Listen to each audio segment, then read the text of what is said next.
আমরা দেখেছি শহীদ রাষ্ট্রপতি জিয়া রহমান, সেই সময় আমি ঢাকা বিশ্ববিদ্যালয়ে দুইবার নির্বাচিত ফজলে কলেজে ভিপি ছিলাম, ছাত্রদল করতাম।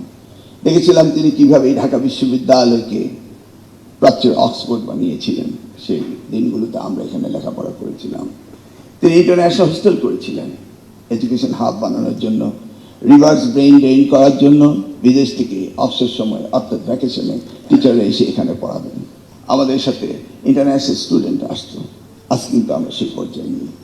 আমরা দেখেছি আমাদের দেশমাতা বেগম খালেদা জিয়া কীভাবে শিক্ষাকে গুরুত্ব দিয়েছিলেন।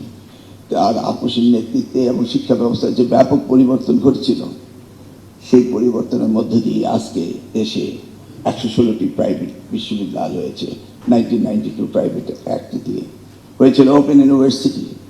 সেই শিক্ষা ব্যবস্থা আজ আবারও ঢেলে সারতে হবে। আজকে পাবলিক ইউনিভার্সিটির সংখ্যা বেড়ে 57তে দাঁড়িয়েছে। আমরা কিন্তু কোয়ান্টিটিতে অনেক এগিয়ে গিয়েছি, কোয়ালিটিতে কতটুকু পেরেছি আমরা জানি না। তাই ভাবতে হবে নিড বেসড এডুকেশন এবং আগামী দিনে সাস্টেইনেবল ডেভেলপমেন্টের জন্য আমাদের কাজ করতে হবে।